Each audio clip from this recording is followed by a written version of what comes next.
এতটুকু বলছি। এরপরে এই সংগঠনটার কাজের পরিধি যখন বাড়ে তখন সংগঠনটাকে বসিরহাটে রূপান্তরিত করে নাম দেওয়া হয় বসিরহাট সুন্নতুল জামাত কমিটি। তাহলে বাদুড়িয়া একটা থানা বেসিস, পরে যখন এটার কাজের পরিধি বাড়ে তখন এটাতে মহকুমা বেসিস এর নামকরণ করে করা হয় বসিরহাট সুন্নতুল জামাত কমিটি। ভাই সেকালেও এই স্বরূপনগর এলাকার অনেক মানুষ সদস্য ছিলেন জি, এবং আমি তার রাজসাক্ষী। ওই পিরিয়ডে এই মসজিদটাকে সিলসিলার পক্ষে রক্ষা করতে থানায় পর্যন্ত সিটিং করতে আমি ছিলাম হাজির এখানকার লোকেদের সঙ্গে। কথা কিছু বুঝতে পারছেন? এই মসজিদকে সুন্নতুল জামাতের আদর্শে মুজাদ্দেদে জামানের মতাদর্শে রক্ষা করার জন্য বসিরহাট থানা পর্যন্ত সিটিং করেছি, তার রাজসাক্ষী আমি। কথা বুঝতে পারছেন? হ্যাঁ প্রিয় ভাইরা আমার, তার কাজের পরিধি বাড়তে বাড়তে ভাই এই সংগঠনটার নামকরণ হলো পশ্চিমবঙ্গ সুন্নতুল জামাত কমিটি। কথা ক্লিয়ার হয়েছে?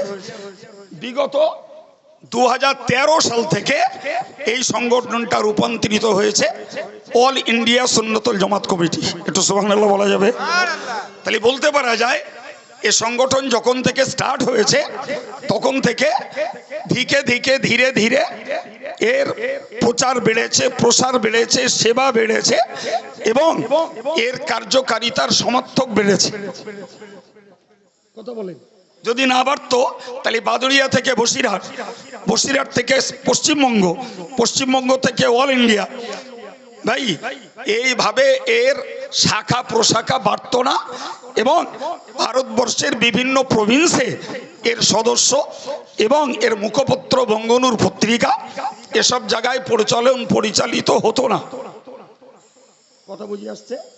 আলহামদুলিল্লাহ আজকের তার এই সাধারণ জনগণের মাঝে যতটা পরিচিতি না রয়েছে, মাতিন সাহেবের একান্ত প্রচেষ্টা এবং অনলাইন সিস্টেমে তার সারা ভারতবর্ষে জুড়ে যথেষ্ট পরিমাণে অল ইন্ডিয়া সুন্নতুল জামাতের ফ্যান্স আছে। কথা বুঝতে পারছেন?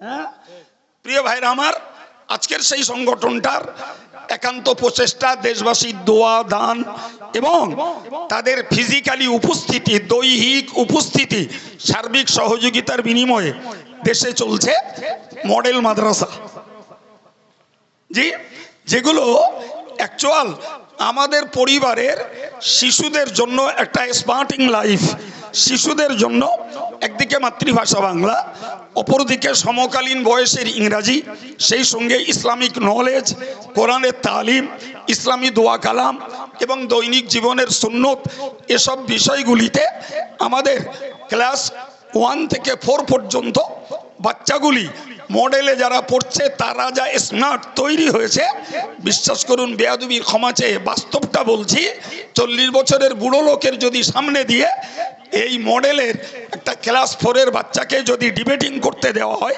কিংবা তাকে যদি প্লেন ইসলামিক নলেজের উপরে কিছু কোশ্চেন করা হয় কিংবা তাকে যদি ইসলামিক একটা বিষয়ের উপরে তার বক্তৃতা করতে দেওয়া হয়, তো তার নলেজ দেখে, স্পিকিং পাওয়ার দেখে বয়স অনুপাতে বৃদ্ধগুলোর চোখ কপালে উঠবে। এইটা একটু বাচ্চা শিখলে কি করে? কথা বুঝতে পারছেন কি?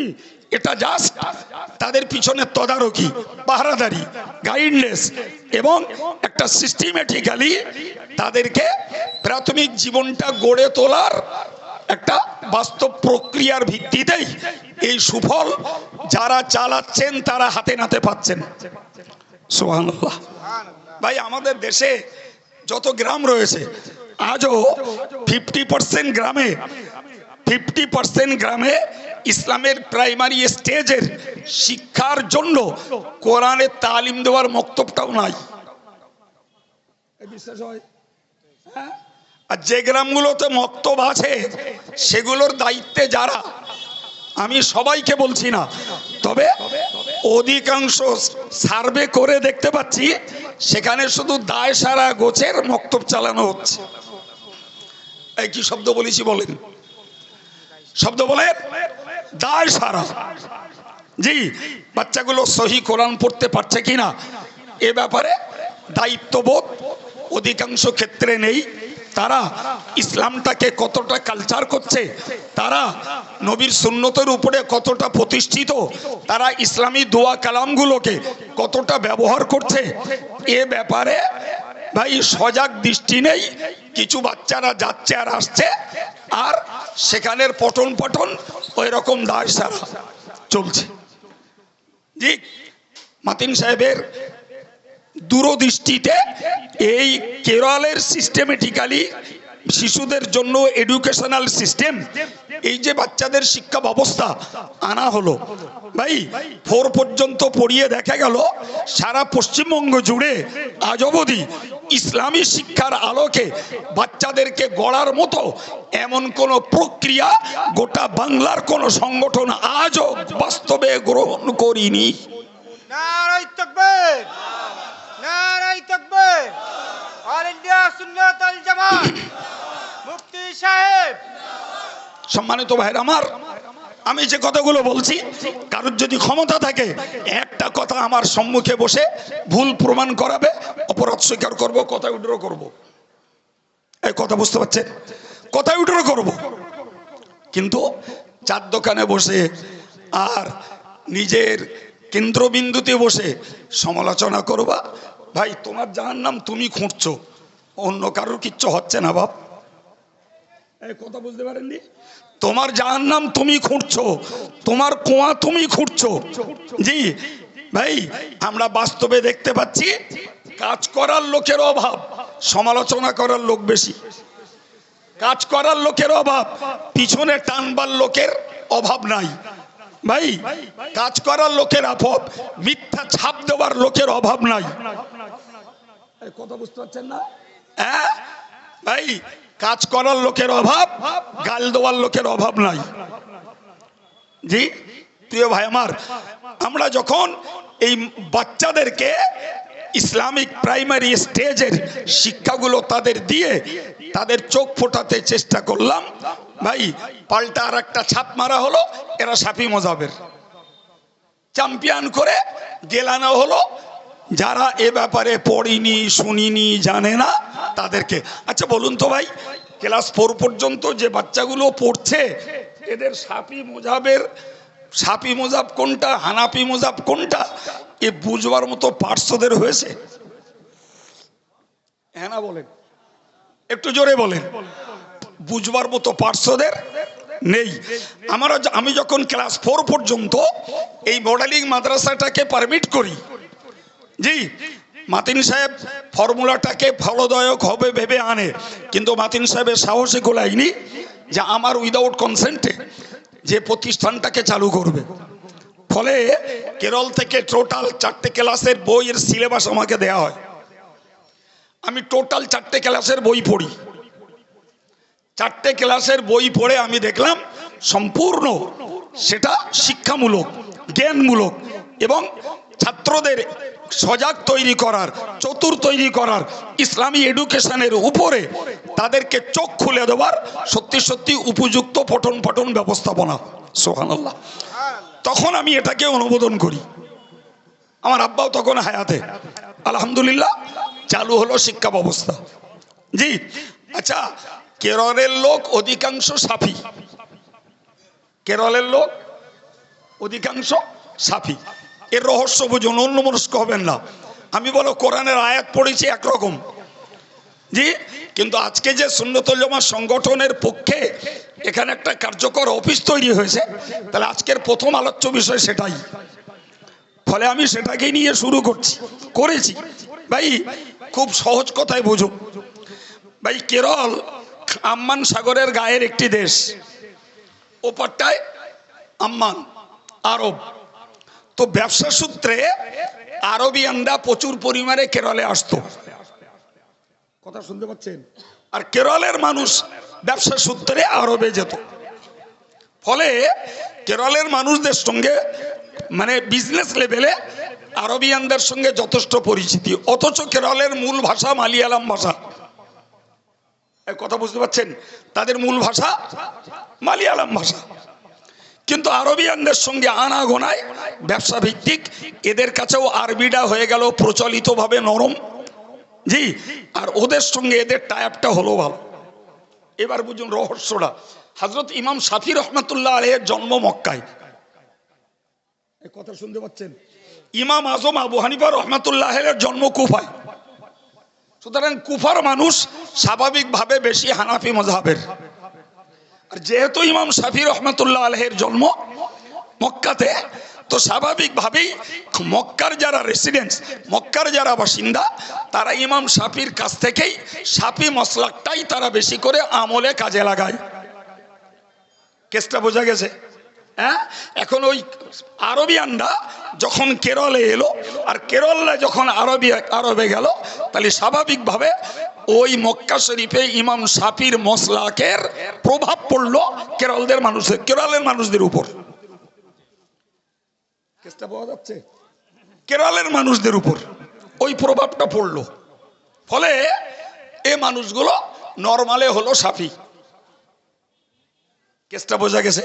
শরিয়াতের মসলা হলো, তুমি তোমার জীবনের প্রথম অবস্থায় ভালো করে মুখস্থ করুন, সারা পৃথিবীর সকল মুসলমানের জন্য এই স্বাধীনতা রয়েছে, তুমি তোমার জীবনের প্রথম অবস্থায় হানাফি, শাফিঈ, মালিকি, হাম্বলি 4 মাযহাবের যে কোনো একটি মযহাব গ্রহণ করতে পারো।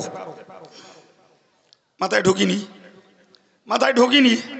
এই ঢুকেছে? আমরা আমাদের পূর্বপুরুষ থেকে ফুরফুরা শরীফের পীর মুজাদ্দিদে জামান দাদা হুজুর কিবলার মতাদর্শের মানুষ, তিনি ছিলেন হানাফি, তার আওলাদ এবং খলিফারা হানাফি। সর্বোপরি হানাফি মযহাবের বলি আর সিলসিলায় মুজাদ্দিদে জামানের মতাদর্শের বলি ব্যারিস্টারের কাজ করেছিলেন বসিরহাটের আল্লামা বড় মাওলানা রুহুল আমিন সাহেব রহমাতুল্লাহ আলাইহি। সুবহানাল্লাহ। জি, তিনি হানাফি মযহাবের একজন যুগশ্রেষ্ঠ ব্যারিস্টার। শুধু হানাফি মযহাবের পক্ষে বিরুদ্ধবাদীদের জবাবে হুজুরের কলম চলেছে, 10খানা বই লিখেছেন। সুবহানাল্লাহ। আমাদের আম জনতা 10খানা বইয়ের 1খানাও ভালো করে পড়েছে কিনা সন্দেহ। জি, আর আম জনতার কথা বা কেন বলি ভাই, যারা সাধারণভাবে আলেম শ্রেণীর মানুষ, এরাও সেইগুলো বইগুলোকে পড়তে পারলেও বাস্তবে পড়ার প্রয়োজনীয়তা মনে করিনি। ইমামতি করেছে, খেয়েছে, বিরোধী দল যদি এসে ছবল মারে, তার হা করার যোগ্যতা নেই। আমার চ্যালেঞ্জ, হা করার যোগ্যতা নেই। যে কারণে সিলসিলায় ফুরফুরা শরীফের প্রচুর বেল্টে আজকের এই বিরোধী মতবাদের লোকেরা জায়গা দখল করেছে। শেষ পর্যন্ত ইমামের ইমামতিটাই যায় ভাব, সেখানে ঠেকাতে ডেকে নিয়ে যাওয়া হচ্ছে কাইয়ুম সাহেবের, মাতিন সাহেবের, রজব আলী সাহেবের। এই কথা বুঝতে পারেননি? বা সংগঠনের অন্য আলেমদের, বা আমাদের সংগঠন ছাড়াও হানাফি মযহাবের অন্য আলেমরাও যে সেখানে সামলাচ্ছে হানাফি মযহাবের পক্ষে। প্রিয় ভাইরা আমার, আমি কি বলতেছিলাম আপনাদেরকে আবার একবার বলছি, জীবনের প্রথম অবস্থাতে কোনো ব্যক্তি হানাফি, শাফিঈ, মালিকি, হাম্বলি যে কোনো মযহাব গ্রহণ করতে পারে। কথা ক্লিয়ার হয়েছে? আমরা জন্মগতভাবে বলি, পৈতৃকগতভাবে বলি আমরা হানাফি বলেছি, কারণ বাংলার মাটিতে বিশেষত ইসলাম প্রচার লাভ করেছে যে পীরতন্ত্রের দ্বারা, যার শিরোভাগ কর্ণধার ছিলেন ফুরফুরা শরীফের দাদা হুজুর পীর কেবলা। তিনি হানাফি, তার মুরিদ মুতাকিদিনরা হানাফি। সুবহানাল্লাহ বলেন। আমরা তাদের মুরিদের ছেলে, আমরা তাদের ভক্তের ছেলে, আমরা তাদের ভক্তের পোতা। ঠিক আমাদের সম্পর্কটা এই জায়গায়, ঠিক না ভুল? ঠিক। জোরে বলেন। ফলে আমরা এই চ্যানেল অনুযায়ী আমরা হয়েছি হানাফি। কিন্তু জানেন দাদা হুজুর কেবলা বলেছেন 4 মযহাব নয়, 4-এর মযহাব। এই বাংলাটার ব্যাখ্যা দেবেন? আবার একবার বলছি, বাংলাটা মুখস্থ করুন, ব্যাখ্যাটুকু শুনিয়ে দেবো। 4 মযহাব নয়, 4-এর মযহাব। মুখস্থ হয়েছে বাংলাটা? কি বলেছি? চারের মজাব। ভাই মুজাদ্দেদে জামান ফুরফুরা পীর সাহেব কেবলার এই কথাটির অর্থ হলো যে চারের মজাব মানে হানাফি, শাফিঈ, মালিকি, হাম্বলি, চার মজাব মিলেই হলো সুন্নতুল জামাত। কথা ক্লিয়ার? তবে ভেঙে নেন ভালো করে। কেউ হানাফি থাকতে থাকতে কোন স্বার্থে শাফি মজাবে চলে যাবে, ওটা হারাম। কেউ শাফি থাকতে থাকতে কোন স্বার্থে হানাফিতে চলে আসবে, ওটা হারাম। কেউ মালিকি থাকতে থাকতে কোন স্বার্থে হাম্বলি মজাব গ্রহণ করবে, ওটা হারাম। কেউ হাম্বলি থাকতে থাকতে তিনি চট করে শাফি মজাবে চলে যাবেন, এটা হারাম। কথা ক্লিয়ার হয়েছে? অতএব আমরা যারা হানাফি মাযহাব অবলম্বী জীবনের শুরু লগ্ন থেকে নামাজ, রোজা, হজ, যাকাত, উযু, ঈদের নামাজ আমরা যেগুলোকে আদায় করছি সবগুলো হানাফি মাযহাবের পদ্ধতি অনুযায়ী। ঠিক না ভুল? ঠিক ভাই? তো হানাফি মাযহাবের পদ্ধতি অনুযায়ী আমরা এই কাজ করছি। ফলে আমাদের ছেলে মেয়েরা যদি হানাফিটা ছেড়ে শাফিতে যায় ভাই, তাহলে এটা নিশ্চিত আমাদের কাম্য নয়, আর এটা কখনো আমরা জায়েজ বলি না, সমর্থনও করব না। বরং হানাফির ছেলে হানাফিতেই থাকবে। আচ্ছা আমায় একটু বলবেন বাবা, কিছু মনে করেন না, আমরা যারা জেনারেল লাইনে পড়াশুনো করেছি বা করছি বা অনেকে করেছেন, আচ্ছা বলেন তো আমরা জেনারেল কোর্সে যে সমস্ত বাংলা প্রবন্ধ, কবিতা বা সেই সঙ্গে কোনো ইংলিশ কবিতা, কোনো লাইফ সায়েন্স, ফিজিক্যাল সায়েন্সের থিওরি ভাই যেগুলো পড়ি, একটু কি বুকি হাত দিয়ে বলা যাবে সব কি আল্লাহওয়ালা পীর ওলিদের লেখা মনে হচ্ছে? একটু জোরে বলেন। সব হানাফি মজাবের লেখা? বলে হানাফি মজাবের লেখা? হ্যাঁ, তাহলে শিক্ষার আলোকে যদি সুকুমার রায়ের কবিতা পড়তে হয়, যদি শিক্ষার আলোকে রবীন্দ্রনাথের কবিতা পড়া যায়, শিক্ষার আলোকে যদি শেক্সপিয়রের কবিতা পড়া যায়, শিক্ষার আলোকে মাইকেলের কবিতা যদি পড়া যায়, শিক্ষার আলোকে বঙ্কিমচন্দ্রের প্রবন্ধ যদি পড়া যায় ভাই, শিক্ষার আলোকে যদি আইনস্টাইনের থিওরি পড়া যায়, শিক্ষার আলোকে যদি আইজাক নিউটনের থিওরি পড়া যায়, শিক্ষার আলোকে জগদীশচন্দ্র বোসের থিওরি যদি পড়া যায় ভাই, কেরলরা তারা বইগুলো লিখেছে ইসলামের উপরে, কোরআনের উপরে, ইসলামিক নলেজের উপরে ভাই। শিক্ষার পদ্ধতিটা তারা যেটা দিয়েছে অল ইন্ডিয়া সুন্নতুল জামাত তাদের শিক্ষা পদ্ধতি নিয়েছে। এতে যদি শাফি হয়ে যায় তাহলে কালকের থেকে নতুন হাওয়া তুলতে হবে। যারা Einstein, Isaac Newton, Jagadish Chandra Bose কিংবা মাইকেল, সুকুমার, রবীন্দ্রনাথ, বঙ্কিমচন্দ্র এদের লেখনী পড়েছে, এগুলো মুসলমান থেকে বেরিয়ে এই পরেটা আপনার বলতে হবে।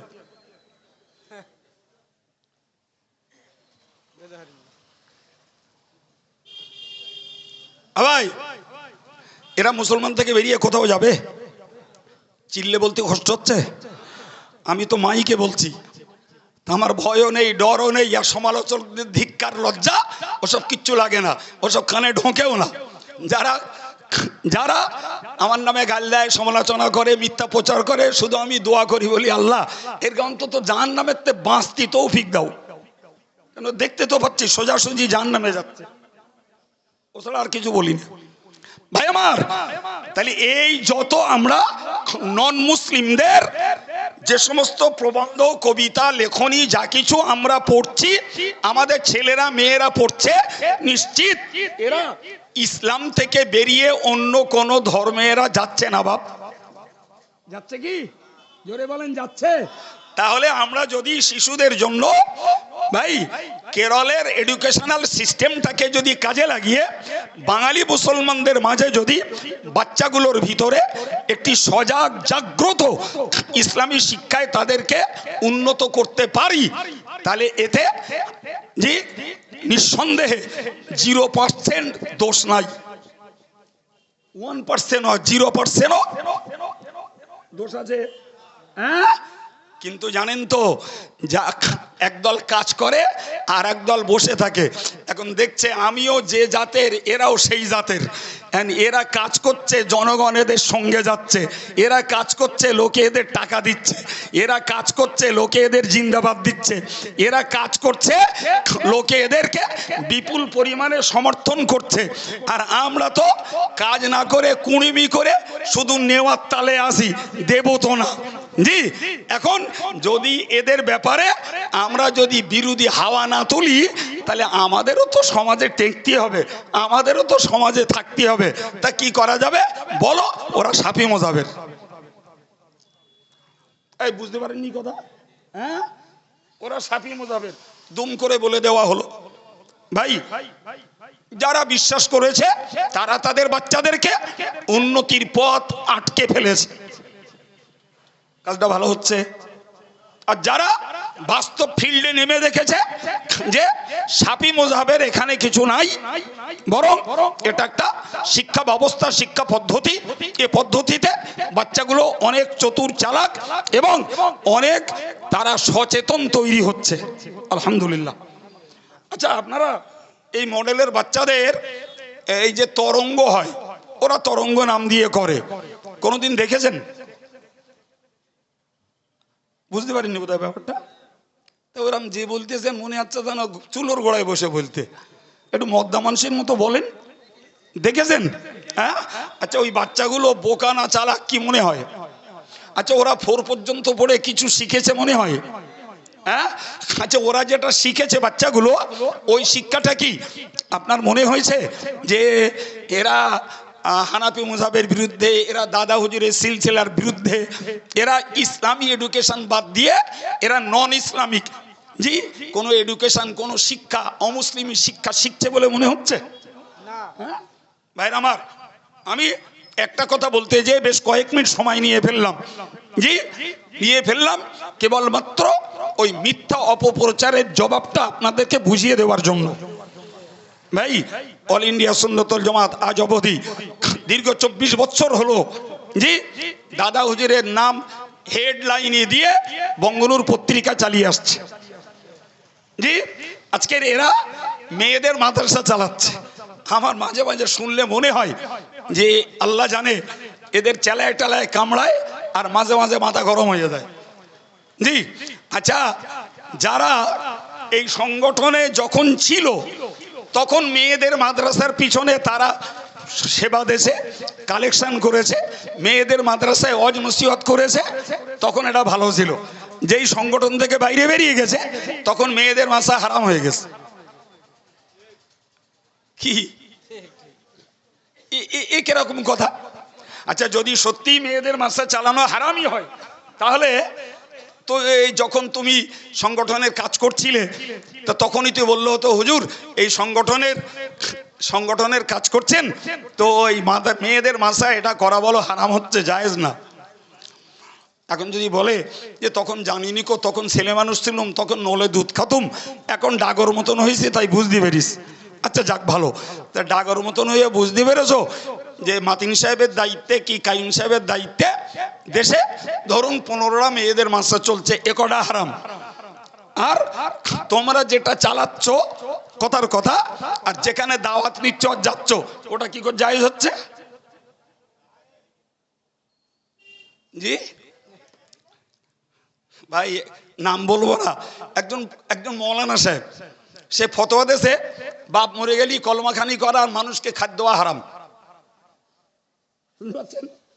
হ্যাঁ, বাপ মরে গেলি কলমাখানি করা আর মানুষকে খানা খাওয়ানো, খাওয়ায় না আমাদের দেশে? জি, তো বলছে হারাম। আল্লাহর কি হুকুম?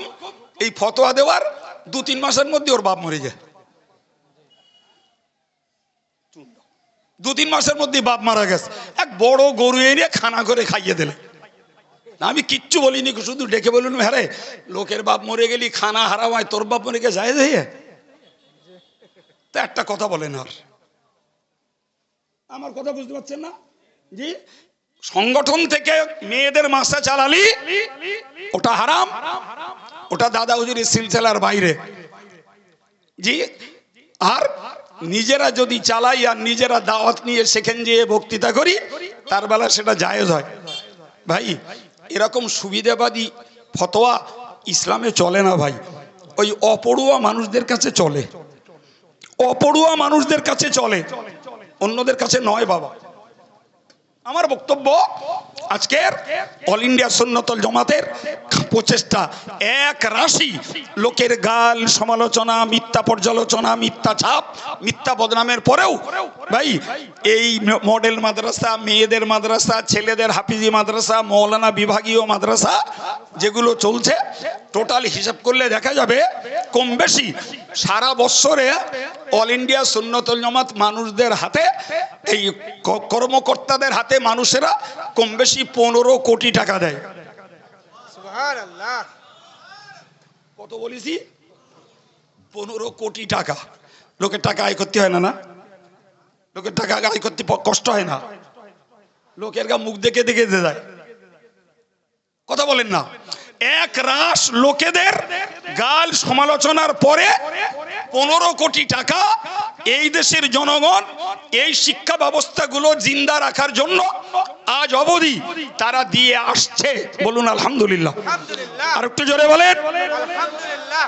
তবে তো সেই প্রতিষ্ঠানগুলো বিনা বাধায় চলছে। উন্নয়নমুখী যেমন তাদের প্রাসাদ, তেমন উন্নয়নমুখী তাদের পড়াশোনা।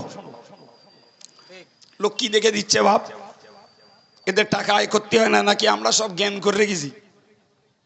কি বলছে বলেন বলেন। আচ্ছা গেল এই যে প্রতিষ্ঠানগুলো, আচ্ছা সেগুলো কি মাটির নিচে না মাটির উপরে? মাটির উপরে মানে কি আসমানের দিকে? হ্যাঁ, তাহলে দেশের জনগণের চোখ আছে না নাই? লোক দেখে না দেখে না? হ্যাঁ লোক দেখে। এরপরে ছাপ হলো এরা টাকা মেরে মেরে খায়, এতে মেরেছে এত, ওতে মেরেছে এত, তাতে মেরেছে এত। আমার যখন কানে তোলে প্রথমত শুনতে চাই না, দ্বিতীয় শুনলি ভদ্র ভাষায় বলি আচ্ছা এরা মেরে খায় 100% এটা দোষ, অবশ্যই এটা দোষ। জনগণ এদেরকে বিশ্বাস করে টাকা দেয়, এরা মেরে গাড়ি চাপে, মেরে বাড়ি তৈরি করে।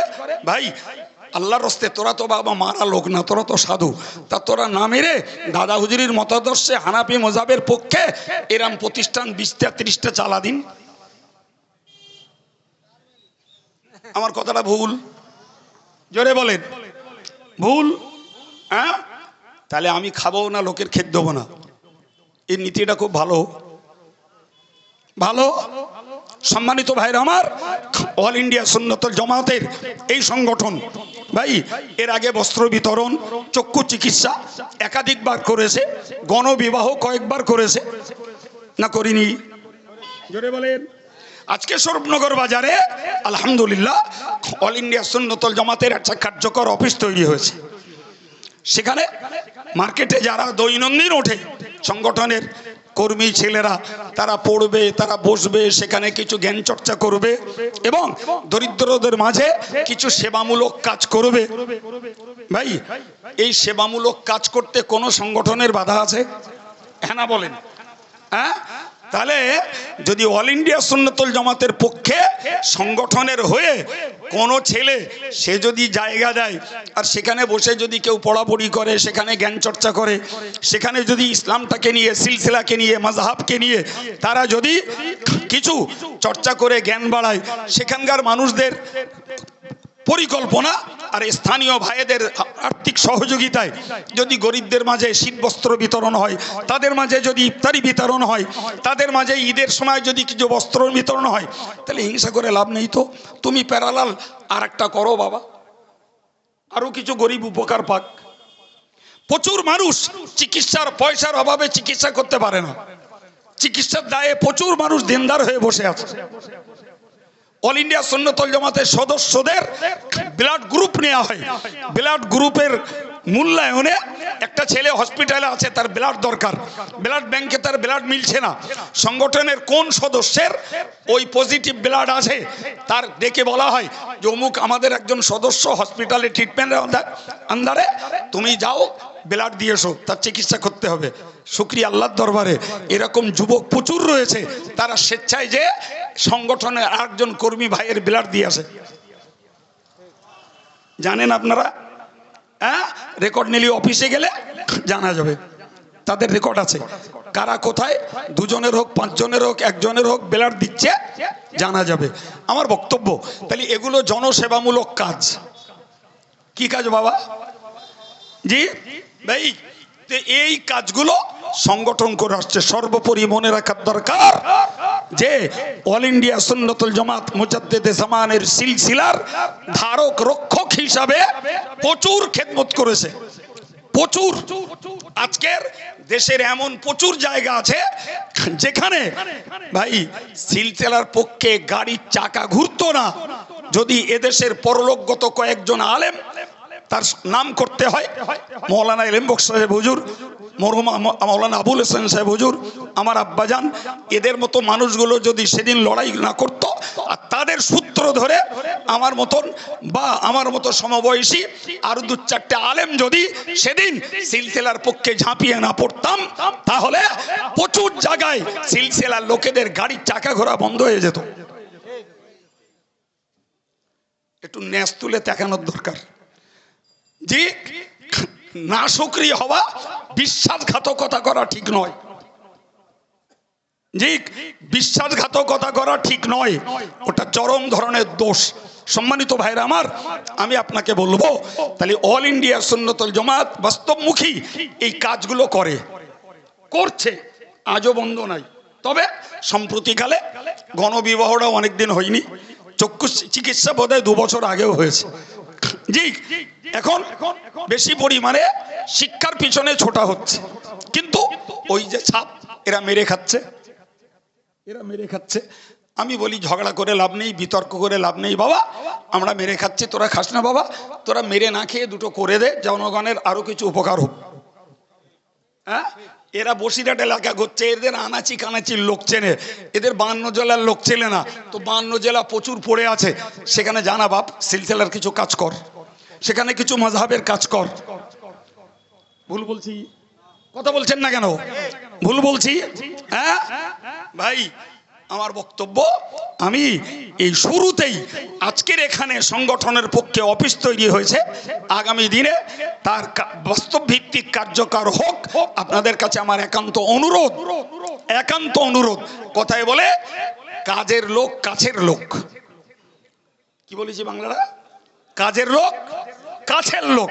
কাজ যারা করে জনগণ তাদের পাশে দাঁড়ায়, আর যারা শুধু বাতলামি করে, শুধু বক্তৃতার ফুলঝুরি ছড়ায়, যত দিন যায় মানুষের কাছে তাদের গুপ্ত রহস্য ফাঁস হয়, লোক তাদের পাশ থেকে সরে দাঁড়ায়। জি, আমরা বাস্তব অভিজ্ঞতায় দেখেছি ভাই, বাস্তব অভিজ্ঞতায় দেখেছি। জি, জনগণ অল ইন্ডিয়া সুন্নতুল জামাতের পাশ থেকে সরে যায়নি। জি, সরে যায় তা কিছু লেভেলধারী লোক গেছে, পকেট টান পড়েছে, তাই অন্য কোনো কারণ নয়। জনগণ ছিল, রয়েছে, আরো অনলাইন সিস্টেমে এর সমর্থক, এর ফ্রেন্ডস আরো বেড়েছে। সুবহানাল্লাহ বলেন।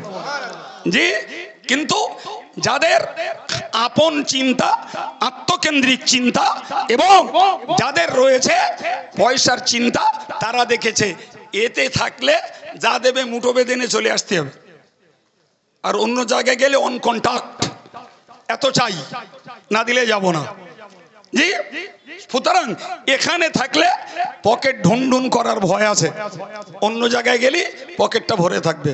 আচ্ছা ভাই, তোমার যদি তাই মনে হয়, বাকি হিসাব তুমি আল্লাহকে দেবে, আল্লাহকে দেবে, কিন্তু তোমার এটুকু ভাবা দরকার ছিল যে এই বাস্তবমুখী যাদের জনসেবামূলক, শিক্ষামূলক এবং হকের পক্ষে আন্দোলনমূলক কাজগুলো চলছে, জনগণ বলো চোখ নাকে তেল মেরে ঘুমোচ্ছে না, এদেরও ব্রেন আছে, এদেরও চোখ আছে, এদেরও বাস্তবটা দেখার মতন বাস্তব অভিজ্ঞতার যোগ্যতা আছে।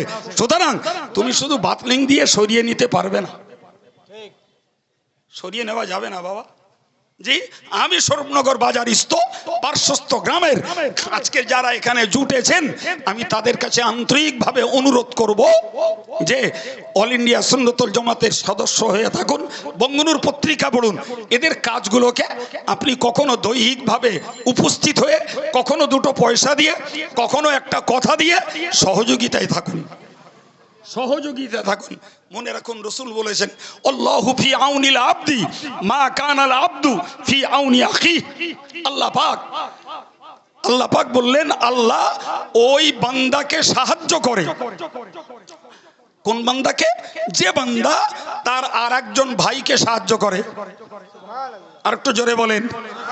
আচ্ছা, সাহায্যটা ডাইরেক্ট তো আল্লাহ করতে পারতেন না, পারেন না? এই জোরে বলেন। জি ভাই, জামিয়া চালাতে 2023 সালে খরচ হয়েছে 2,01,62,000 টাকা। তো কি মনে হচ্ছে কাইম সাহেব সকালবেলা বালিশ তুলি টাকা পায়? কথা বলেন না কেন? হ্যাঁ, মাসের 1 তারিখ পড়লে ফেলে ঝেলে 8 লাখ টাকা নিয়ে বসতে হয়। মাসের 1 তারিখে ফেলে ঝেলে 8 লাখ টাকা নিয়ে বসতে হয়। কি ভাবছেন আপনি?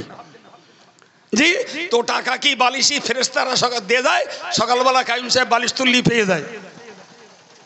হ্যাঁ না, বলো বাপ।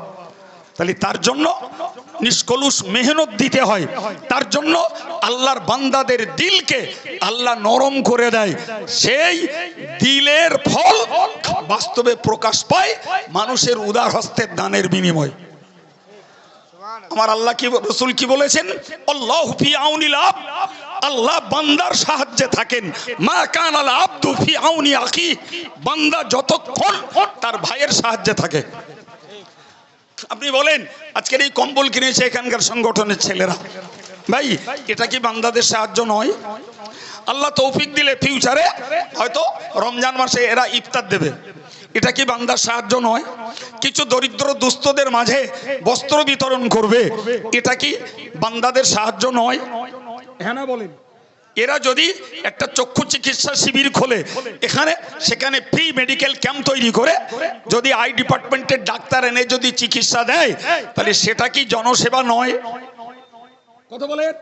এরা যদি একটা দুটো মানুষ পয়সার অভাবে চিকিৎসা করতে পারছে না, ভাই তাদের যদি চিকিৎসার সহযোগিতা করে, এটা কি জনসেবা আর ভাইয়ের সেবা নয়? কি বলছেন? সেবা নয়? তাহলে এদের সেবা দিলে সাহায্য কে করবে? আল্লাহ করবে।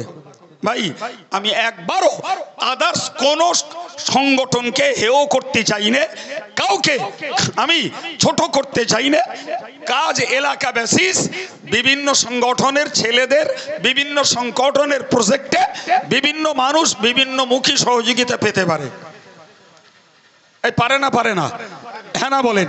তাহলে অল ইন্ডিয়া সুন্নতুল জামাতের সমর্থক যারা, তারা এদের সহযোগিতা করছে, এদের দ্বারাই কাজ হচ্ছে। আর এক জায়গায় অন্য সংগঠনের সমর্থক আছে, জি তারা করছে, তারা করতে পারে। ভাই তাহলে জনসেবামূলক কাজ করার পথে কারো বাধা দেওয়ার অধিকার নাই, আছে কি? হ্যাঁ, তবে হ্যাঁ বলতে পারো ভিন্ন মতের ওরা, আমরা ভিন্ন মতের। আচ্ছা, তুমি ওর সঙ্গে তর্কে না জড়িয়ে তুমি তোমার মতের লোকদেরকে নিয়ে সেবা করো, কাজ করো, মানুষ তোমার পাশে আসবে না। কি বলছেন? কথা বুঝতে পারেননি? আরে আমি ফতোয়া দেবো সুদ হারাম, সুদ হারাম, সুদ হারাম, সুদের মাল খাবেন না। আচ্ছা ভাই, তুমি সুদের মাল হারাম বলছো, ঠিকই আছে বাপ, তোমার মশলা ফতোয়া ঠিক। তো যে লোকগুলোর খিদে পেয়েছে ওদের 1 মুঠো করে চাল ভাজা দাও।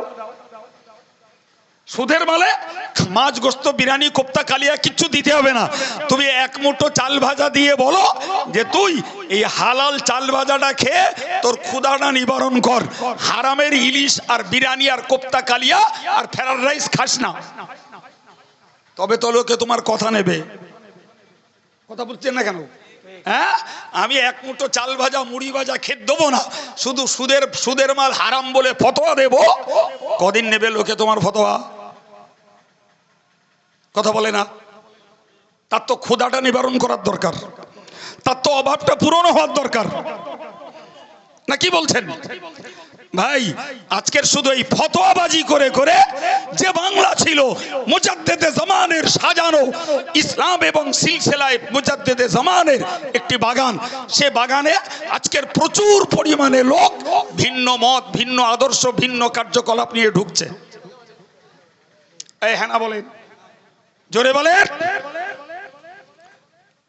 বিশ্বাস করুন, আমি একদম নাম ঠিকানা সহ বলতে পারি পশ্চিমবাংলার কতকগুলো জেলায় পশ্চিম বাংলার কতকগুলো জেলায় সিলসিলায়ে মুজাদ্দিদে জামানের নামটাও জানে না, এত ভোলা ভুলে গেছে। অথচ প্রচারে কি আছে? এই জোরে বলেন, জোরে বলেন। প্রচারে আছে দাদা হুজুর কেবলা 52 জেলার পীর ছিলেন, এখন প্রচার। কিন্তু বাস্তবে দাদা হুজুর কেবলার হেদায়েতের বার্তা 52 জেলার মানুষের কাছে পৌঁছেছিল এবং 80 থেকে 90 লক্ষ মানুষ তার হেদায়েতের মেহনতের সুফলে ইসলামের সুশীতল ছায়াতলে এসেছিল। সুবহানাল্লাহ, আল্লাহু আকবার, আল্লাহু আকবার। গেল কোথায়? সেই 52 জেলায় আজকে ভিন্ন দলের লোক ঢুকলো কি করে? জায়গা খালি থাকে না বাপ। এই দেখতে পাচ্ছি সামনে ফাঁকা, কিচ্ছু নেই। মাইক্রোস্কোপ আনুন, কোটি কোটি জীবাণু ঘুরছে এখানে। বিশ্বাস হয়? খোলা চোখে দেখছি কিচ্ছু নেই, কোটি কোটি জীবাণু ঘুরছে। সুতরাং জায়গা খালি থাকবে না। কাজ না করে এলসিমি করলে, কুড়েমি করলে, আর শুধু নেব আর খাবো আর ভোগ করবো ভাবলে সে জায়গা অন্যেরা দখল করবে। অল ইন্ডিয়া সুন্নতুল জামাতের এদের জায়গা আনাচে কানাচে, এরা ছেঁচের গোড়ায় ঘোরে। তা ভাই তাই হলো তো, ছেঁচের গোড়াও ঘুরেও যদি আমরা ছেঁচের গোড়ার লোকগুলোকে ইসলামের উপরে, হানাফি মযহাবের উপরে, জি দাদা হুজুর কেবলা সিলসিলার আদর্শ উপরে রাখতে পারি, আমাদের ক্ষমতা যতটুকু ততটুকু, তাহলে যাদের ক্ষমতা 52 জেলা ব্যাপী তাদের সেখানে কাজ প্রয়োগ করা দরকার না। কি বলছেন? আমরা তো অন্য জায়গায় যেতে পারি না, আমাদের জায়গা নেই, লোক নেই, কেউ নেই আমাদের, না কি বলেন? হ্যাঁ ভাই আমার, তো আমি আপনাকে যে কথাগুলো বাস্তবমুখী, আপনাদের ব্রেনটাকে কনসাস করার জন্য, সজাগ করার জন্য আপনাদেরকে যে কথাগুলো বলেছি, ভাই কথাগুলো মনে রাখুন। আমি বার্তা কথা আপনাদেরকে বলবো না, অশালীন ভাষা বলবো না, কারোর নামে পার্টিকুলারলি গালি দেইনি, দেবও না, অভ্যাস নেই। গাল দিছি কারোর নামে? এই কারোর নামে গাল দিছি? হ্যাঁ ভাই, যা ভাই একটু সাইড দেন, গাড়িটা বেরিয়ে গেলে আমাদের আলোচনার সুবিধা হবে। দরুদ শরীফ পড়েন। আল্লাহুম্মা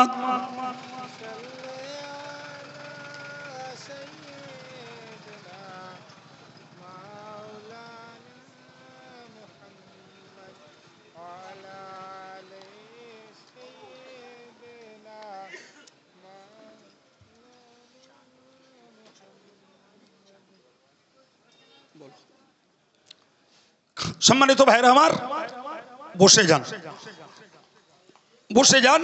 আমি আপনাদেরকে আজকে যেহেতু সুন্নতুল জামাতের অফিস উদ্বোধন, তো অফিস করে করবে কি লোক, অফিসটা করে করবে কি?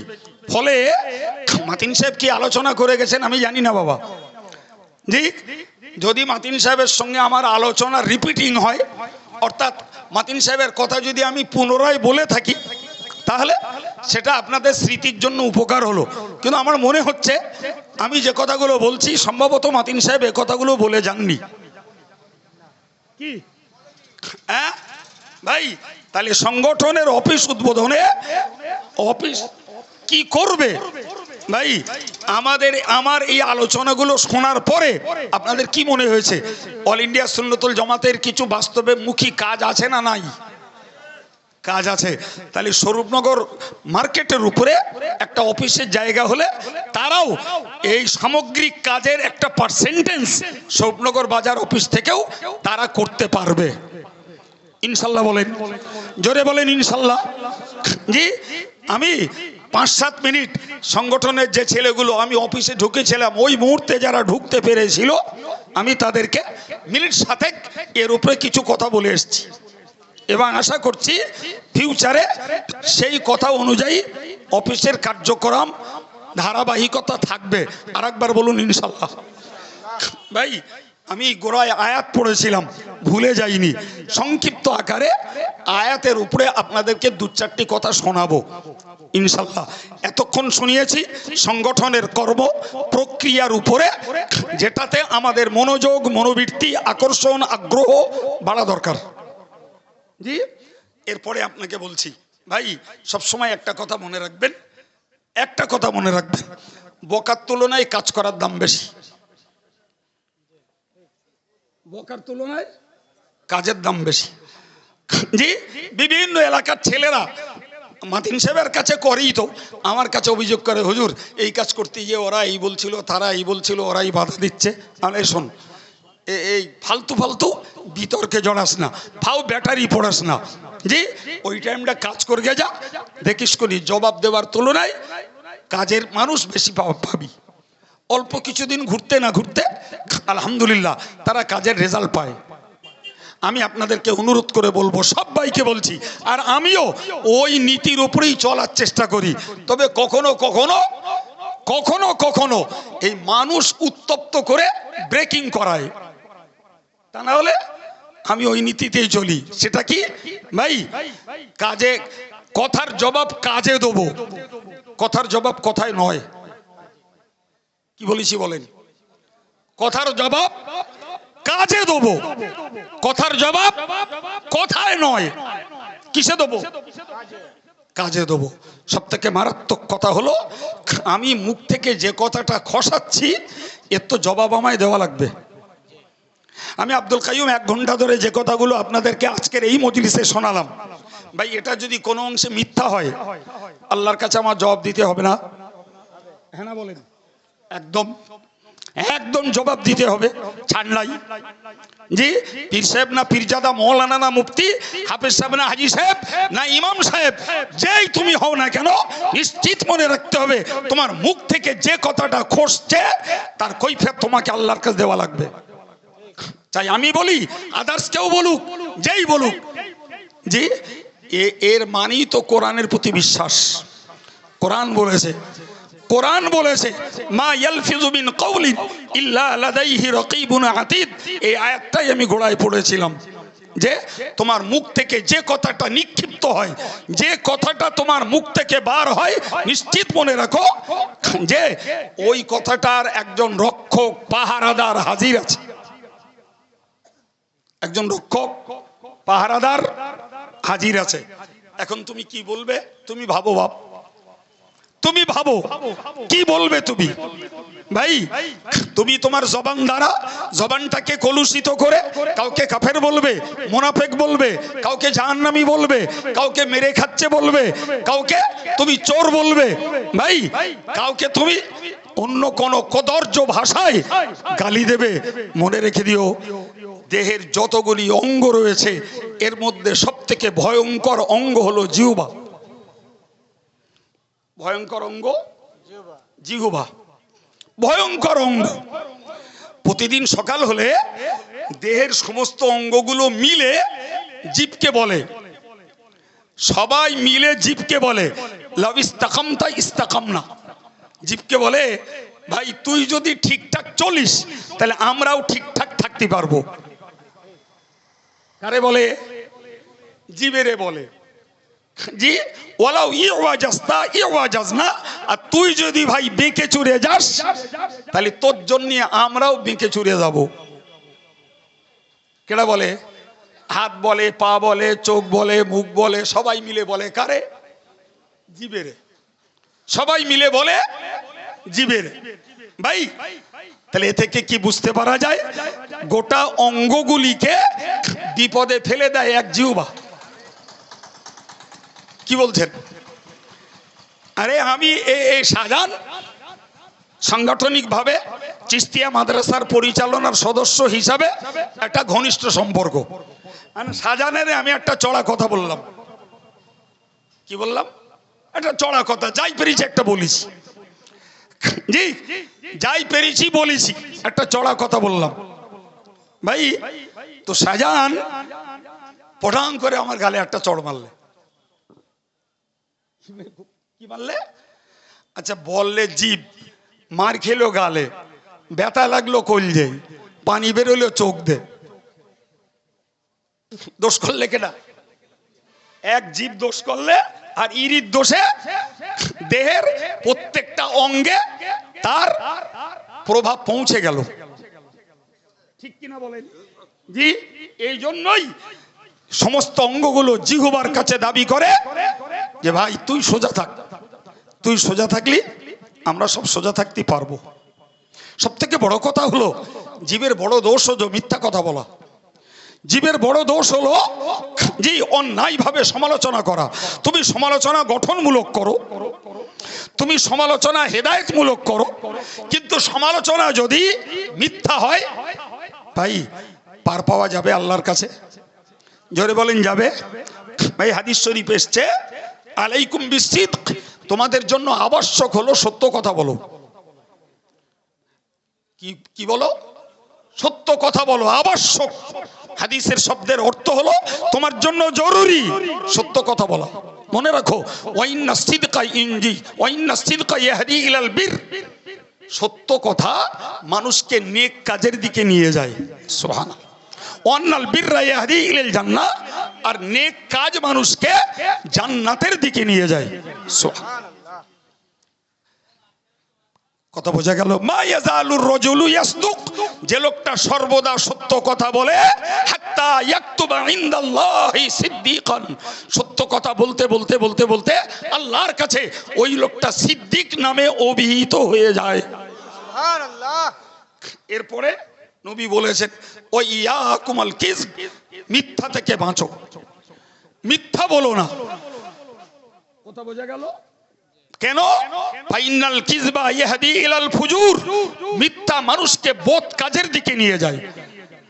ওয়ান্নাল ফুজুরা ইয়াহদি ইলাল জান্নাহ, ইয়াহদি ইলান নার, আর বদ কাজ মানুষকে জাহান্নামে নিয়ে যায়।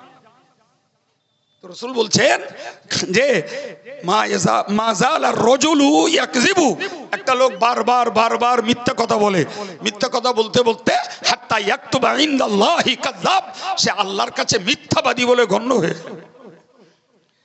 ভাই এই সত্য আর মিথ্যা, এই ভালো আর মন্দর দায়িত্বটা, জিম্মাদারিটা কার?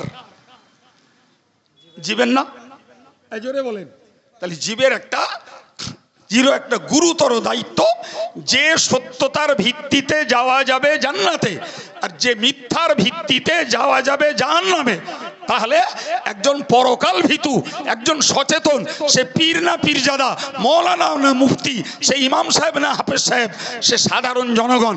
আমি যখন মুসলমান, তাহলে আমার পক্ষে একান্ত জরুরি হলো জবানটাকে মিথ্যায় ব্যবহার না করে সত্যের জন্য ব্যবহার করা। সুবহানাল্লাহ বলেন। সুবহানাল্লাহ। ভাই জবান এত লাগাম ছাড়া, জবান এত লাগাম ছাড়া, জি কোন ভদ্রলোক বলল কেউ আমার নামে পীর বলেছে, কেউ আমার নামে কি বলেছে? পীর বলেছে।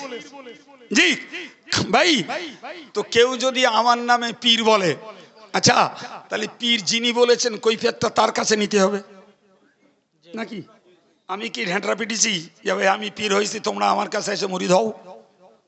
আছে রেকর্ড কারুর কাছে? হ্যাঁ, এখন যদি তার পাল্টা কেউ বলে শয়তান তবু পীর হতে পারে, এ কোনোদিন পীর হবে না। আচ্ছা এটা কোনো মুসলমানের ভাষা হলো? হ্যাঁ, ঘুরিয়ে যদি জিজ্ঞেস করা হয় যে শয়তান পীর হবে, তোমার কাছে কোনো রেকর্ড আছে? কোরআন হাদিস ইজমা কিয়াসের কোনো দলিল আছে?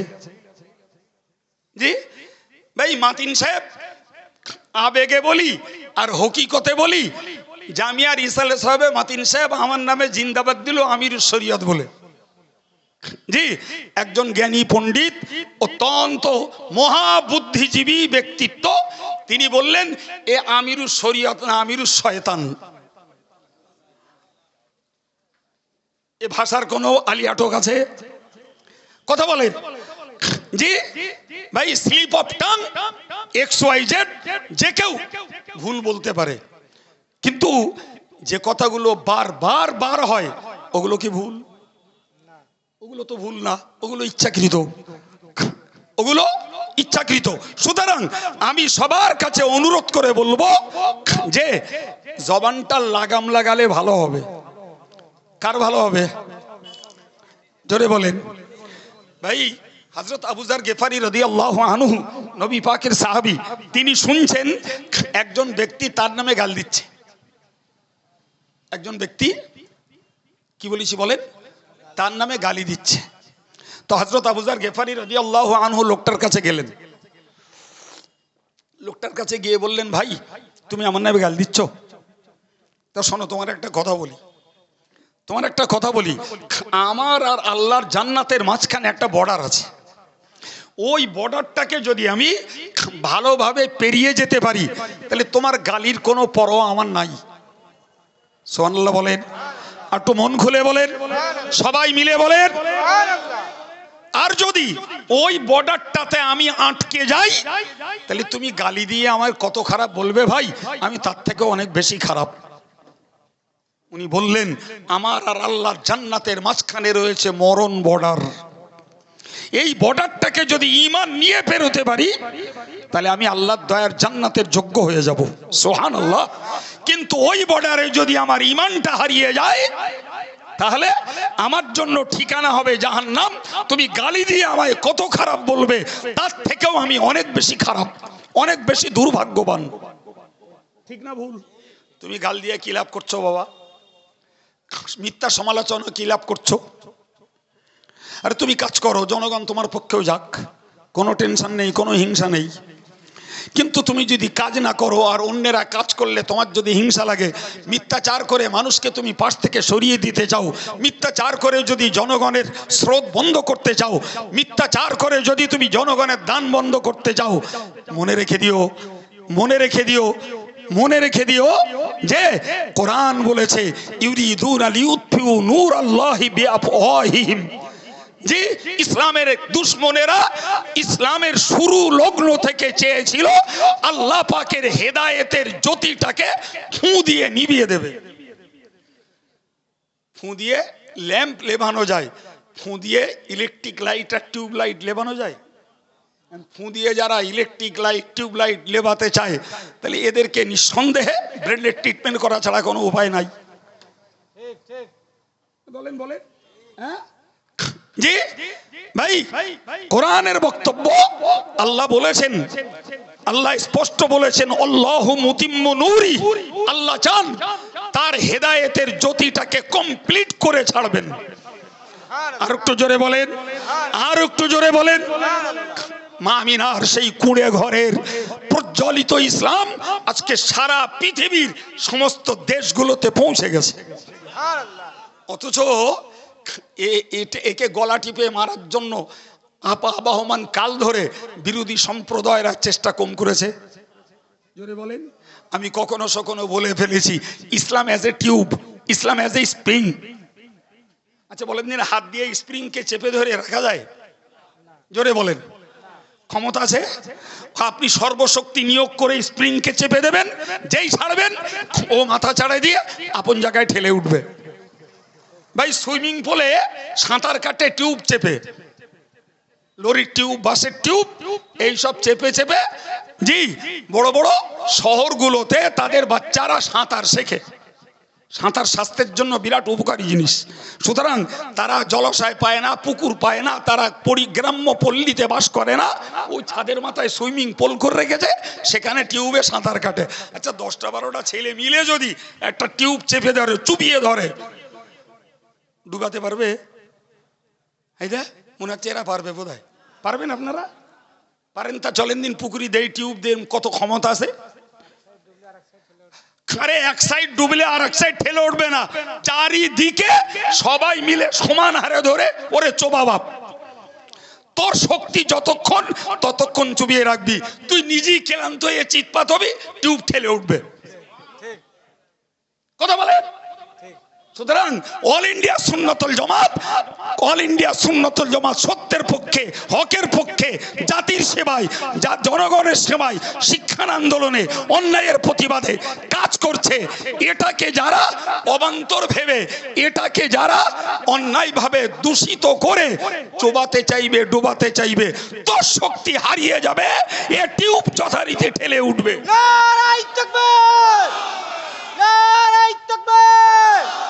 অল ইন্ডিয়া সুন্নাতুল জামাত, মুফতি সাহেব। সম্মানিত ভাইরা, গালি দিছি, একটা অশালীন ভাষা ব্যবহার করেছি, প্রিয় ভাই আমার। সুতরাং আপনাদেরকে মানুষ চিনতে হবে, কাজের লোক কারা আর বকার লোক কারা। কারা বকছে আর কাজ করছে, আর কারা কাজ বাদ দিয়ে শুধু বকছে, এই দুটোকে আপনাদের চিনতে হবে। জি, তর্ক নয়, বিতর্ক নয়, ঝগড়া নয়, কাজ করছে যারা আমরা তাদের পক্ষে। আমার দাবিটা অন্যায়, এই জোরে বলুন অন্যায়। জি সম্মানিত ভাইরা আমার, আমি প্রসঙ্গটাকে বোঝাবার জন্য আর একটা হাদিস বলছি, সহিহ বুখারী এবং মুসলিমের বর্ণিত হাদিস। রাসূল বলেছেন আল মুসলিম, যার অর্থ হলো প্রকৃত মুসলিম। কি বলেছি বাবা, জোরে বলেন।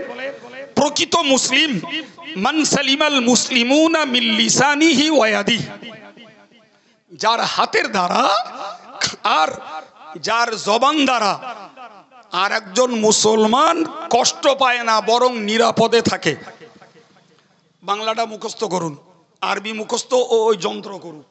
আপনারা বাংলাটা মুখস্থ করেন, কোন যন্ত্র? হ্যাঁ বলেন, মোবাইল। ও আরবি ওরা মুখস্থ করুক, আমরা বাংলাটা করি, বাঙালির বাচ্চা। কি বলেছি?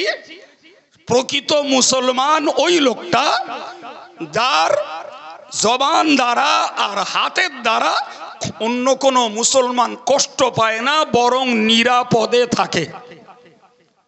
মুখস্থ হয়েছে?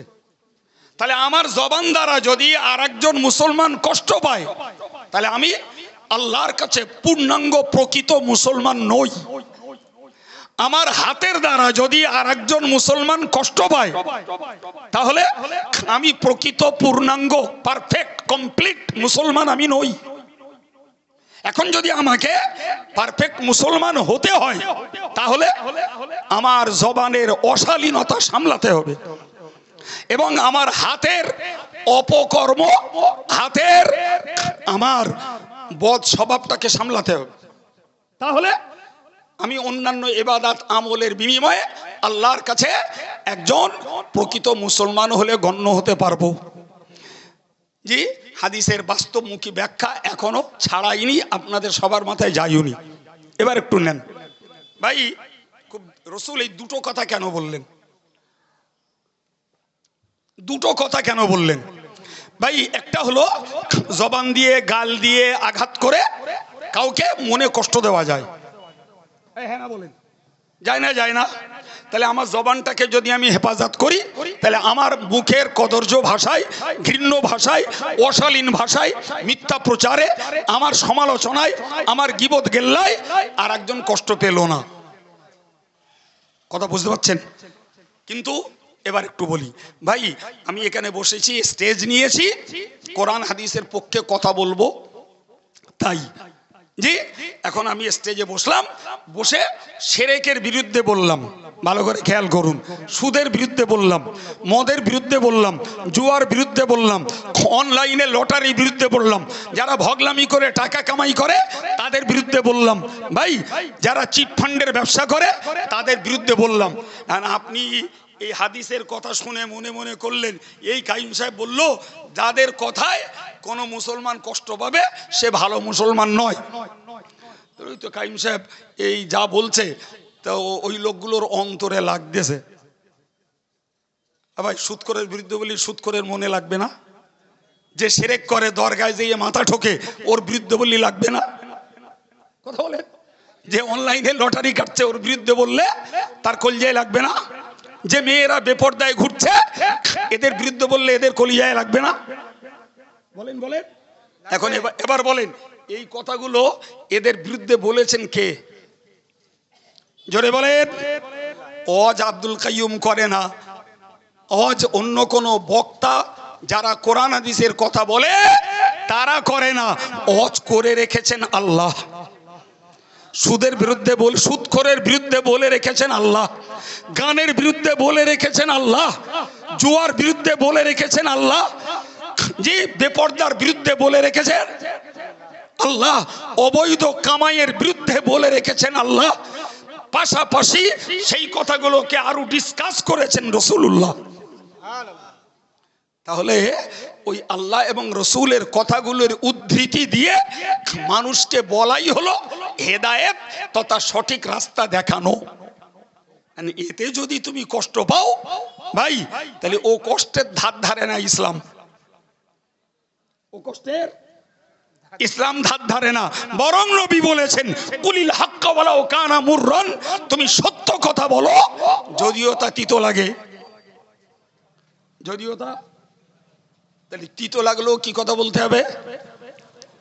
আর আমি এই কথাটা বলছি, আর একজন বক্তা তিনিও ওই কথাটা বললেন জি, যে সত্য কথা তিতো লাগলেও আমরা সত্যি কথা বলছি। এখন তুমি সত্যি বলছো মিথ্যা বলছো, তুমি জবাব তুমি আল্লাহকে দেবা, আর আমার জবাব আমি আল্লাহরে দেবো না কারে দেবো? মাঝখানে জনগণ নিয়ে খেলা, ম্যান পাওয়ার কার কত বেশি, ওরই টেস্ট চলছে। এই কথা বুঝতে পারেননি? ম্যান পাওয়ার কার কত বেশি ভাই? তো ম্যান পাওয়ার দেখিয়ে দুদিনের দুনিয়া কাটানো যাবে, কিন্তু মূলত আল্লাহর কাছে সত্যতার বিচার হবে না, হবে না? হ্যাঁ, প্রিয় নবী বললেন ইউজাহিদুনা ফি সাবিলিল্লাহি ওয়ালা ইয়াখাফুনা লাউমাতা লাইম, যারা আল্লাহর রাস্তায় চেষ্টা করে, আল্লাহর রাস্তায় যারা সাধনা করে, আল্লাহর রাস্তায় যারা সংগ্রাম করে, এরা কোন তিরস্কারকারী তিরস্কার, গালিদাতার গালি, কোন ভৎসনা দাতার ভৎসনা এরা পরোয়া করে না। এই কথা বুঝতে পারেননি?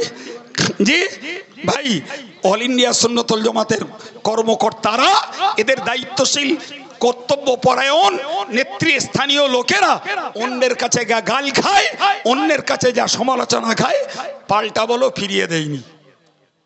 জবাব দিয়েছি, জবাব এক জিনিস, আর গাল ফিরিয়ে দেওয়া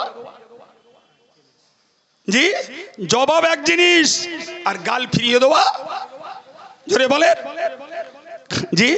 ভাই কাইম সাহেব 33 বছর ধরে ফতোয়ার খেদমত করে, আগে নিজেই করতে হতো, আলহামদুলিল্লাহ এখন জামিয়ার যথেষ্ট যোগ্য যোগ্য ছেলে তৈরি হয়েছে, তারাও আমার ফতোয়ার কাজে সহযোগিতা করে। কথা বুঝতে পারছেন না জি? তা আমি একটা ফতোয়া লিখলাম, ওই ফতোয়া বুঝবার মতো ঘেনু তোমার নেই। এখন তুমি যদি না বুঝিয়ে বলো কাইম সাহেব ভুল ফতোয়া দিয়েছে, তা তুমি একটা তসবিহ নাও, তসবিনে বলো কাইম সাহেব ভুল ফতোয়া দিয়েছে, কাইম সাহেব ভুল ফতোয়া দিয়েছে, কাইম সাহেব ভুল ফতোয়া দিয়েছে, কাইম সাহেব ভুল, দিনে 1000 বার করে পড়ো। আর আমি যদি ঠিক ফতোয়া দেই, তা আমার যা আমি আল্লাহর কাছে পাবো বলো জি। কিন্তু আমি ভুল দিয়েছি না ঠিক দিয়েছি, তার পরীক্ষা যদি করতে হয়, বুকের পাটা থাকলে কাইম সাহেবের সামনে বসতে হবে। নারায়ে তাকবীর, নারায়ে তাকবীর। অল ইন্ডিয়া সুন্নাতুল জামাত মুফতি সাহেব আব্দুল মাতিন সাহেব স্বরূপনগর বাজারে বসে, বেড়া চাপায় বসে, মাটিয়ায় বসে কুন কুন কুন কুন করে কোনদিন তুমি সঠিক জিনিস জানতে পারবে না। হ্যাঁ প্রিয় ভাই আমার, আমার বক্তব্য তাহলে হক কথা তুমি বলছো না আমি বলছি জি। আর সত্যের পক্ষে সাধনা সংগ্রাম চেষ্টা অল ইন্ডিয়া সুন্নাতুল জামাত করছে না তুমি করছো, সেটা তো মূল্যায়ন হওয়ার দরকার ছিল সামনে বসে। ঢিল ছুড়ে না, কথা বলে গাল দিয়ে না, মিথ্যা অপপ্রচার করে না, বদনাম দিয়ে না, ওতে শুধু পাপ জড়ো হচ্ছে। মনে রাখবেন মিয়া, তাহলে জবান দ্বারা মানুষকে উপকারের কথা বলা যায়, আর এই জবান দ্বারা মানুষকে ক্ষতির পথ দেখানো যায়, আর নিজেও ক্ষতির গাড্ডায় পড়া যায়। ঠিক না ভুল? ঠিক ততই বছর রসুল হাতের কথা বলেছেন 1400 বছর আগে। আমরা জানি বড় জোর হাত দিয়ে মারডাঙ্গা করা যায়, এরে মারা যায়, ওরে একটা কিল মারা যায়, এর একটা চড় মারা যায়, হাতে একটা মারণ অস্ত্র নিয়ে কোনো যন্ত্র নিয়ে কাউকে প্রয়োগ করা যায়। কিন্তু জানেন জানেন ভাই, 10 ফোঁটা ফলিডল খেলে বড় জোর একটা লোক আল্লাহর হুকুম হলে মরতে পারে। এই কি বলেছি বলেন? 10 ফোঁটা ফলিডল যদি একটা লোক খায় আল্লাহর হুকুম হলে মরতে পারে। কথা বুঝতে পারছেন? আর 10 ফোঁটা কলমের কালি খরচ করে হাত দিয়ে কিছু লিখলে একটা না লক্ষ লক্ষ মানুষের জীবন হানি ঘটতে পারে। কথা ঠিক না ভুল? 10 ফোঁটা ফলিডল কেউ খেয়েছে, বাবা তুই মরবি, একলা মরবি। কিন্তু আমি 10 ফোঁটা কলমের কালি খরচ করে একটা কিছু লিখে দিলাম, সেই লেখনির জেরে লাখো লাখো মানুষের জীবন হানি ঘটতে পারে। ঠিক কিনা বলেন? জি, তাহলে ফলিডল যত বিষাক্ত, যদি হাত দ্বারা অকথা কুকথা লেখা হয়, তাহলে এর থেকে আরো হাজার হাজার গুণে বিষাক্ত লেখনী। আর আজকের যুগে লেখনির জন্য কলমকালি লাগে না বাপ, এখন মোবাইল হয়েছে, হোয়াটসঅ্যাপ হয়েছে, ফেসবুক হয়েছে, জি টুইটার হয়েছে, ওতে লিখে বলেন না, স্বরূপনগর বসে লিখে সারা পৃথিবীর প্রবাসী বাঙালির কাছে যারা ফেসবুক চালায়, হোয়াটসঅ্যাপ চালায়, তাদের কাছে পৌঁছে দেওয়া যায়। তাহলে এক ঢিলি কত কাজ করা যায়। ১৫০০ বছর আগে নবী বললেন, তোমার হাতের দ্বারা যদি কোনো মুসলমান কষ্ট পায়, নিশ্চিত তুমি মনে রাখো তুমি প্রকৃত মুসলমান নও। লজ্জাস্কর কথা, আমার দেশের কিছু এই ফেসবুক বক্তা বলি আর ফেসবুক অরেটর, এই ফেসবুক রাইটার বলি, কিছু আছে বাপ, এদের ভাষার ঠিক নেই, বানানের ঠিক নেই, নিজেদের জ্ঞানের কিছু ঠিক ঠিকানা নেই, শুধু লিখতেই আছে ফেসবুকে, এর নামে গাইল, ওর নামে সমালোচনা, ওর বিরুদ্ধে লেখা, অথচ পড়ে দেখা যাচ্ছে যে নিজের ভাষার ঠিক নেই, নিজের বানানের ঠিক নেই। শিক্ষিত ছেলেগুলো বলছে, তাও শরমের কোনো মার্কস নেই, শরমের তো একটা পর্দা থাকে, তাও নেই, লিখিয়ে যাচ্ছে। এই ছেলেরা, রসুলের হাদিস অনুযায়ী তাহলে জবান দিয়ে ভালো কথা বলে নিজেও নেকি জোগাড় করা যায়, পরকেও নেকির পথ দেখানো যায়। আর হাতের দ্বারা হেদায়েতমূলক কথা লিখে মানুষকে সওয়াবের পথ দেখানো যায়। আর হাতের দ্বারা হার্ড কপিতে, বইতে অকথা কুকথা লিখে নিজেও পাপের কমিশন নিয়ে জাহান্নামে যাওয়া যায়। আর ফেসবুক, হোয়াটসঅ্যাপে আর টুইটারে অকথা কুকথা লিখে জাহান্নামের কিট তৈরি হওয়া যায়। কথা বলেন, খুব সাবধান, খুব সাবধান। দুদিনের দুনিয়া। আমি যে কথা আব্দুল কাইয়ুম বলছি, নিশ্চিত আপনি আমার জায়গায় আসলে হয়তো আপনি আমাকে বলবেন, কিন্তু আবারও বলছি, দুনিয়ার মুফতি আর পীর আর পীরজাদা যেই বিচার করুক, প্রত্যেকটা মানুষের সব থেকে শ্রেষ্ঠ সূক্ষ্ম বিচারক হলো তার বিবেক। সূক্ষ্ম বিচারক কে? তুমি তোমার বিবেকে বুঝো। তুমি অন্যকে যা বলছো, অন্যের নামে যা লিখছো, অন্যের নামে যে সমালোচনা করছো, বিবেককে জিজ্ঞাসা করো ঠিক করছো না ভুল করছো। আর আমি আমার বিবেককে জিজ্ঞাসা করি, আমি আমার ভাষার শালীনতা, সাহিত্যের সাধু ভাষায় আমি যে জবাব দিচ্ছি আর জনগণকে যা শেখাচ্ছি, আমার বিবেকের কাছে আমি দায়বদ্ধ আসামি যে আমি ঠিক বলছি না ভুল বলছি। তুমি কি বলবে? তোমার থেকেও বিবেক জাগ্রত, সুপ্ত বিবেক, যে এই বিবেক মরা বিবেক নয়। কথা বুঝতে পারেননি? সুতরাং আমি আপনাকে উদাহরণস্বরূপ ছোট্ট কথায় বলি, বাবা বসিরহাট আল্লামা হুজুর গোটা ভারত, পশ্চিম বাংলার একজন শ্রেষ্ঠ বাঙালি লেখক। সুবহানাল্লাহ বলেছেন, পালা করে করে বলতেছেন, হ্যাঁ আর একটু মহব্বত করে বলেন। আচ্ছা, আমি বসিরহাট হুজুরকে এই যে উপাধিটা দিলাম যে বাঙালি মুসলমানদের শ্রেষ্ঠ ধর্মীয় লেখক বসিরহাট হুজুর, কথাটা ভুল বলেছি? ভুল বলেছি ভাই, খুব একটা পড়তে পারি না তো। পশ্চিমবাংলায় যতগুলো ধর্মীয় লেখক আছে, আল্লাহ শকর কম বেশি তাদের দু চারখানা বই পড়েছি, আর তারা কি টাইপের বই লিখেছেন কম বেশি জানি। সব পড়তে না পারলেও কম বেশি পরিচয় জানি।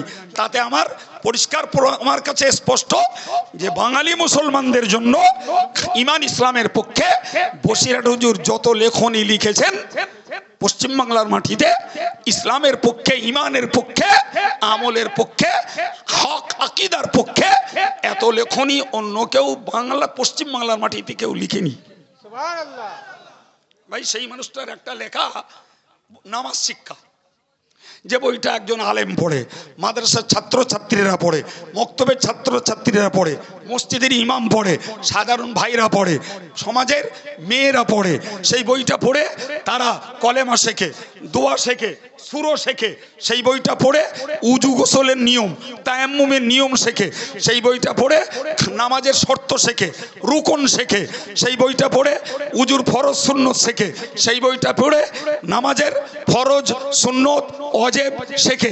সোসেজদা কিসে অজেব হয় শেখে, নামাজ কিসে মকরু হয় শেখে, নামাজ কিসে নষ্ট হয়ে যায় শেখে, নামাজ মুসাফির কি করে নামাজ পড়তে হয় সেটা শেখে, রুগী ব্যক্তি কেমনে নামাজ পড়বে সে শেখে, ঈদের নামাজ কি করে পড়তে হবে তাতে শেখা যায়, জানাজা কেমনে পড়তে হবে তাতে শেখা যায়, কোরবানির প্রাথমিক পর্যায়ের মশলাগুলো তা থেকে শেখা যায়।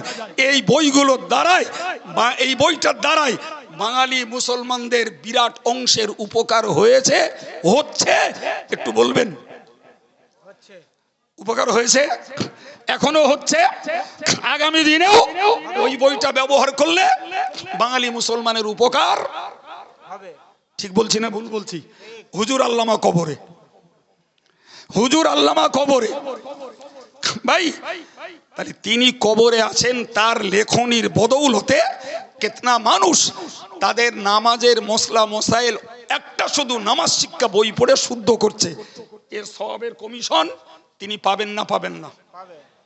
চিল্লে বলেন আলহামদুলিল্লাহ বলেন। জি ভাই, এখন কেউ যদি বক্তৃতা করে মানুষকে ভুল শেখায়, ভুল মশলা বলে দেয়, বক্তৃতা করে যদি মানুষকে মিথ্যা অপপ্রচার করে, তার পাপের কমিশন নিতে হবে না হবে না? জি।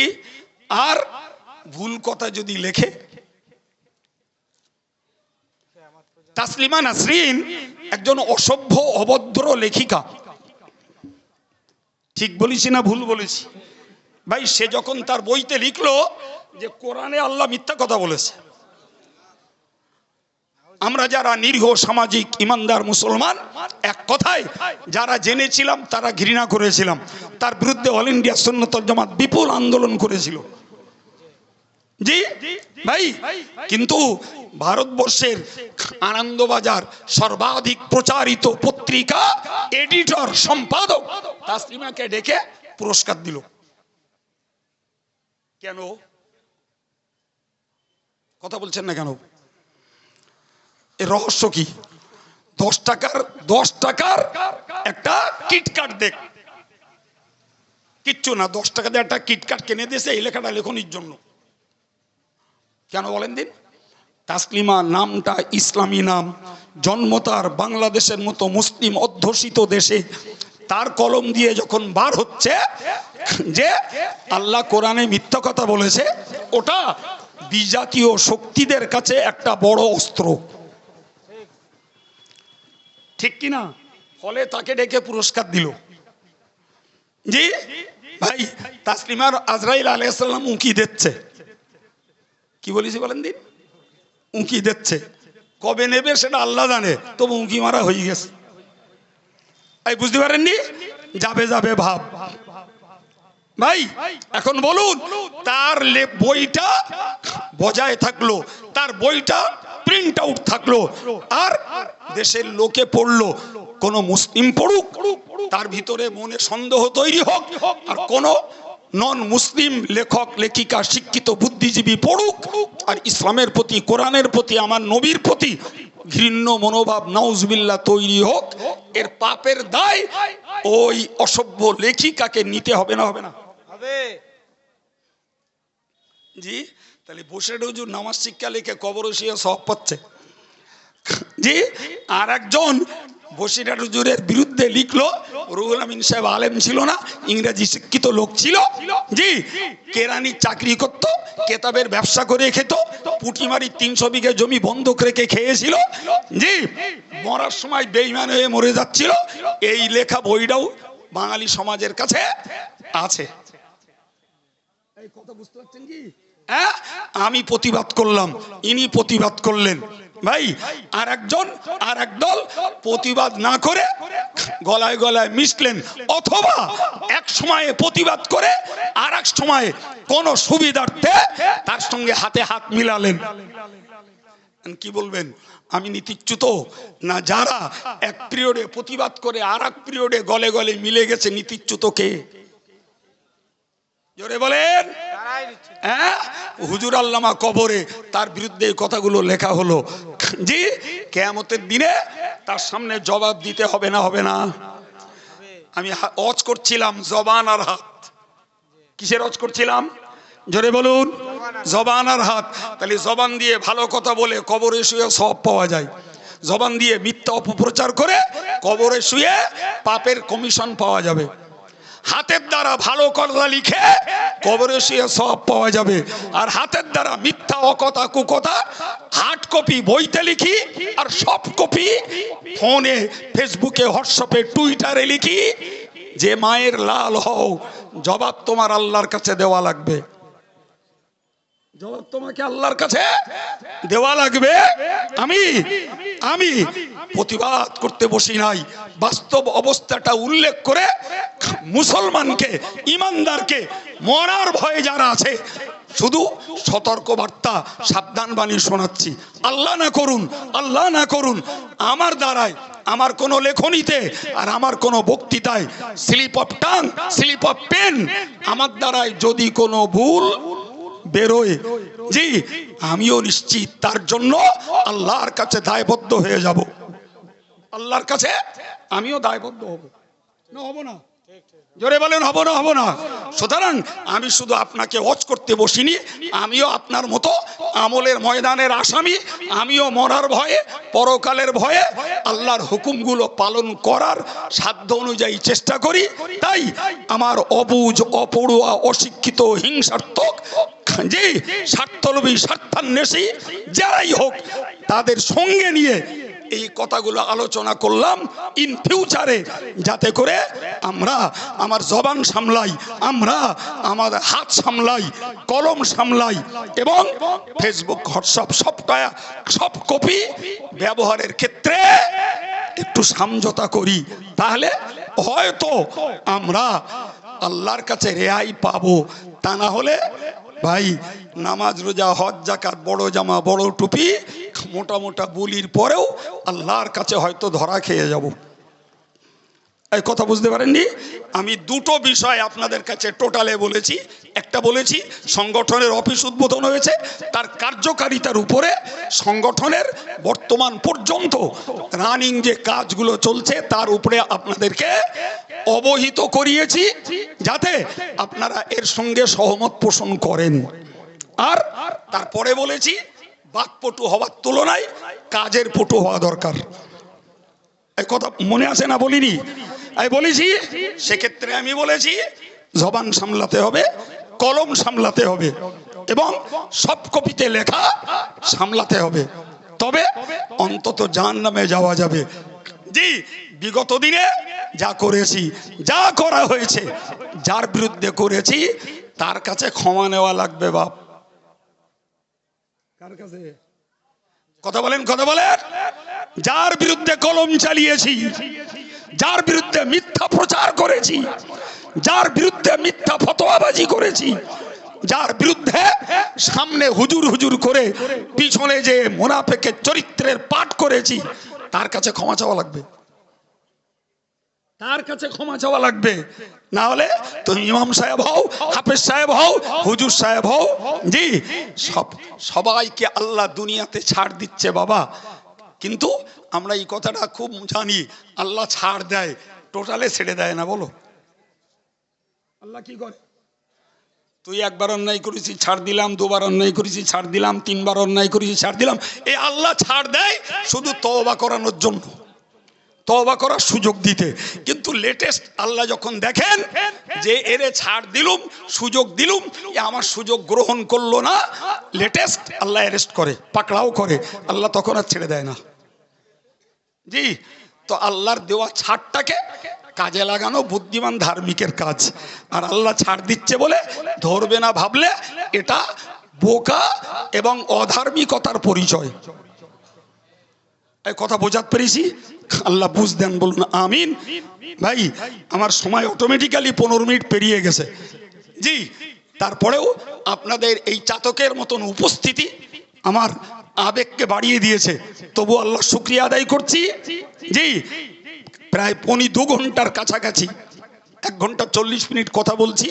তো সেই কথার ভিতর দিয়ে আপনাদের একটা গঠনমূলক, হেদায়েতমূলক, সাবধানমূলক কিছু কথা আল্লাহ আমার মতো অধমের দ্বারাই স্বরূপনগর বাজারিস্থ অল ইন্ডিয়া সুন্নতুল জামাতের আজকের অফিস উদ্বোধনী এ মজলিসে শুনিয়েছেন। আল্লাহ সকলকে স্মরণ রেখে আগামী দিনটাকে নিজেকে সংগঠনের কাজে খেদমতে সহযোগিতায় প্রতিষ্ঠিত রাখুন। সবাই বলুন আল্লাহুম্মা আমিন। আসুন প্রিয় নবীর প্রতি সালাম ইয়া নবী।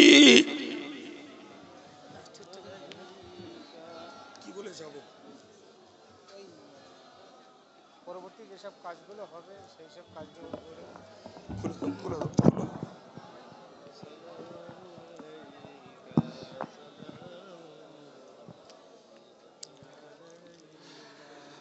তয়েফের দুষ্টু ছেলেরা আমার নবীকে পাগল ভাবিয়া মারিল পাথর ছুড়িয়া, উঠিল আরশ কাঁপিয়া। ইয়া নবী সালামুন আলাইকা ইয়া রাসূল, সালামুন আলাইকা ইয়া হাবিব, সালামুন আলাইকা, সালামুল্লাহি আলাইকা। করিতে ইসলাম প্রচার ধরণী লৌহ তলোয়ার, আদর্শ দেখিয়া তোমার ইমানো আনিল কুফার। ইয়া নবী সালামুন আলাইকা ইয়া রাসূল, সালামুন আলাইকা ইয়া হাবিবি, সালামুন আলাইকা, সালামুল্লাহি আলাইকা।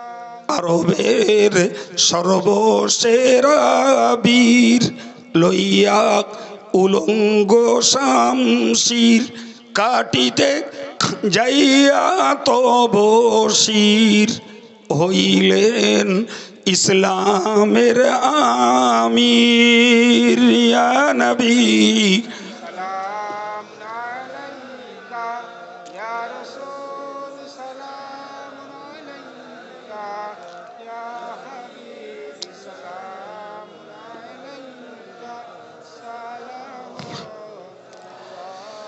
আলাইকা। ইয়া রব্বি সাল্লি ওয়া সাল্লিম দাইমান আবাদান আলা খায়রি খালকি